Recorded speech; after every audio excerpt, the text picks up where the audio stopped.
തദ്ദേശ തെരഞ്ഞെടുപ്പ് സ്ഥാനാർത്ഥി നിർണയ ചർച്ചകൾക്കായി മുസ്ലിം ലീഗ് ദേശീയ ജനറൽ സെക്രട്ടറി PK കുഞ്ഞാലിക്കുട്ടി ഇന്ന് കോഴിക്കോട്ടെത്തി. കോർപ്പറേഷനിലെ സ്ഥാനാർത്ഥി നിർണയ തർക്കങ്ങൾ പരിഹാരമാകാതെ തുടരുന്ന സാഹചര്യത്തിലാണ് ഇടപെടൽ. കോഴിക്കോട് സൗത്ത് മണ്ഡലത്തിലെ ശക്തി കേന്ദ്രങ്ങളിലെ വിമത നീക്കം ലീഗിന് വലിയ തലവേദനയാകുന്നു.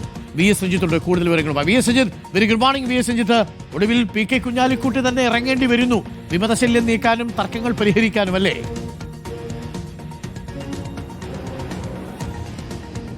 തീർച്ചയായിട്ടും കോഴിക്കോട് കോർപ്പറേഷനെ സംബന്ധിച്ച് ലീഗിനും UDF-നും ഒക്കെ തിരിച്ചുപിടിക്കാനുള്ള ഒരു ആത്മവിശ്വാസമുള്ള, അവർ അതിനുവേണ്ടി ശ്രമിക്കുന്ന ഒരു കോർപ്പറേഷൻ കൂടിയാണ്. സ്വാഭാവികമായിട്ടും ഈ വിമത നീക്കങ്ങളും അതുപോലെ തന്നെ പാർട്ടിക്കുള്ളിലെ പടലപ്പിണക്കങ്ങളും ഒക്കെ പരിഹരിക്കുക എന്നുള്ളതാണ് ഏറ്റവും പ്രധാനപ്പെട്ട കാര്യം. അതിന് ഏറ്റവും മുതിർന്ന നേതാവും കോഴിക്കോട് ജില്ലയിൽ വലിയ സ്വാധീനമുള്ള PK കുഞ്ഞാലിക്കുട്ടി തന്നെ നേരിട്ട് വരുന്നു എന്നുള്ളതാണ്.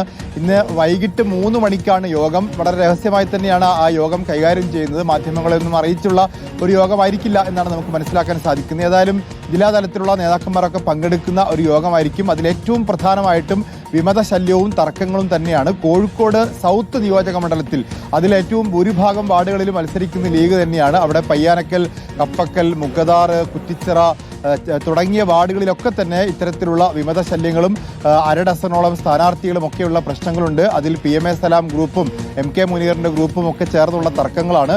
ആ തർക്കങ്ങളിൽ പല ഭാഗത്തും ഏതെങ്കിലും ഒരു ഗ്രൂപ്പിൽ സ്ഥാനാർത്ഥി പ്രഖ്യാപിച്ചാൽ മറ്റേ ഗ്രൂപ്പ് വിമതരായി ഇറങ്ങും എന്നൊരു ഭീഷണിയൊക്കെ ഇപ്പോൾ നിലനിൽക്കുന്നുണ്ട്.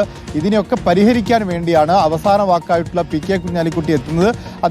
അദ്ദേഹം പറയുന്നത് അവസാന വാക്കായി എല്ലാ പ്രവർത്തകരും എടുക്കും എന്നുള്ള പ്രതീക്ഷയിലാണ് ലീഗിന്റെ ജില്ലാ നേതൃത്വമുള്ളത്. അതേസമയം തന്നെ UDF-നകത്തുള്ള സീറ്റ് ധാരണകൾക്കായി അവസാനഘട്ട UDF യോഗം ഇന്ന് വൈകിട്ട് ചേരും. അതിനുശേഷം UDF-ന്റെ സീറ്റുകൾ ഏതൊക്കെയാണ് എന്ന കാര്യത്തിൽ ധാരണയാവും. അധിക സീറ്റ് ലീഗ് ആവശ്യപ്പെട്ടിട്ടുണ്ട്. 4 സീറ്റുകളാണ് ലീഗ് അധികമായി ആവശ്യപ്പെട്ടത്. കോഴിക്കോട് സൗത്തും നോർത്തിലുമായി 2 സീറ്റെങ്കിലും കൊടുക്കും എന്നാണ് മനസ്സിലാക്കാൻ സാധിക്കുന്നത്. അതിൽ എരഞ്ഞിപ്പാലവും മേത്തോട്ടുത്താഴവും ഒക്കെയുള്ള പ്രദേശങ്ങളാണ്. രണ്ടും കോൺഗ്രസിന്റെ വാർഡുകളാണ് നിലവിൽ. Okay, thank you. VS രഞ്ജിത്താണ് വിവരങ്ങൾ നൽകിയത്.